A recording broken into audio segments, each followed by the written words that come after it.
పైన ఆశీర్వదించినటువంటి ఈనాటి ముఖ్య అతిథి మా ఊరి వెంకటరమణ గారికి, మహానగర సంఘ చాలకులు గౌరవనీయులు శ్రీ పివి నారాయణరావు గారికి, ఈ కార్యక్రమానికి విచ్చేసిన పెద్దలు, మాతృమూర్తులకి అందరికీ నా హృదయపూర్వక నమస్సులు. అందరికీ స్వాతంత్ర అమృతోత్సవ శుభాకాంక్షలు. యావత్ భారతదేశం ఆజాదీ కా అమృతోత్సవ్ పేరుతో హర్ ఘర్ తిరంగా, ప్రతి ఇంటిపైన మూవన్నెల జెండాను ఎగురవేసి స్వతంత్ర సమర వీరులకి శ్రద్ధాంజలి నివాళి అర్పిస్తూ తమ దేశభక్తిని చాటుకుంటున్నటువంటి శుభ తరుణంలో మనమంతా ఆశీనులయ్యాం. చరిత్ర మరచినటువంటి జాతికి భవిష్యత్తు లేదు అంటారు. స్వాతంత్రం మనం ఎందుకు పోగొట్టుకున్నాం, ఎలా సంపాదించుకున్నాం, మళ్ళీ ఈ స్వాతంత్రాన్ని ఎలా నిలబెట్టుకోవాలి, భారతదేశ భవిష్యత్తుని ఎలా నిర్మాణం చేసుకోవాలి అని ఒకసారి సింహావలోకనం అంటారు, ఒకసారి స్మరించుకునేటువంటి శుభతరుణం ఇది. ఈరోజు ఆగస్టు 14, 1947 ఆగస్టు 14 ఒక విషాదకరమైనటువంటి దినం.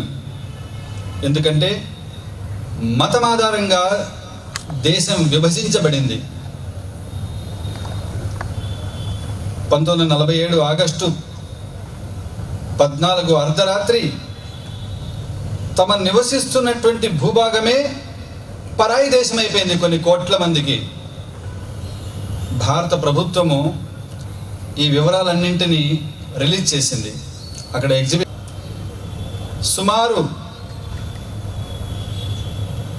5 నుంచి 10 లక్షల మంది పాకిస్తాన్ ప్రాంతంలో దారుణంగా చంపబడ్డారు. దగ్గర 1 కోటి మంది ఈరోజు పాకిస్తాన్ అనే పిలువబడేటువంటి ఆ భూభాగం నుంచి తరిమివేయబడ్డారు, పారిపోయి వచ్చేశారు. చేతికి దొరికింది తీసుకొని, తమ పిల్లా పాపలను తీసుకొని. అప్పటి వరకు అక్కడే యజమానులుగా జీవిస్తున్న వాళ్ళు అనాథలైపోయారు. ఆ రకంగా హిమాలయం సమారభ్య యావదిందు సరోవరం తం దేవనిర్మితం దేశం హిందూస్థానం ప్రచక్షతే.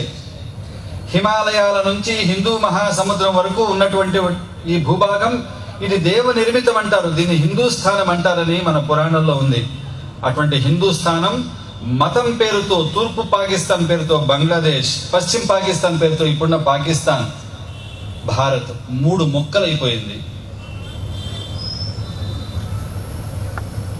అదే దేశంలో అప్పటి వరకు నివసిస్తున్న వాళ్ళు అనాథలు అయిపోయారు.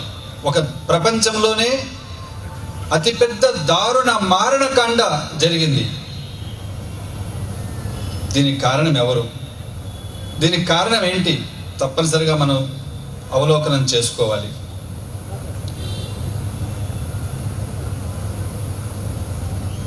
స్వతంత్రం 1947 ఆగస్టు 15వ తేదీ మన స్వతంత్రం వచ్చిందని చెప్పుకుంటున్నాం. అసలు స్వాతంత్రం మన నుంచి ఎప్పుడు వెళ్ళిపోయింది ఆంగ్లేయులకి? ఈ ప్రశ్న నేను కొన్ని వందల కళాశాలల్లో అడిగాను. దాదాపుగా ఎవరూ సమాధానం చెప్పలేదు. కారణం కూడా మన చరిత్ర మనం మర్చిపోయాం. ఇంకా చెప్పాలంటే మన చరిత్రని మనం రాసుకోలేదు. ఆంగ్లేయులు రాసిన చరిత్రని ఇప్పటికీ చదువుతున్నాం. ఆంగ్లేయులు ప్రవేశపెట్టినటువంటి విద్యా విధానాన్ని ఇప్పటికి కూడా మనం అనుసరిస్తున్నాం.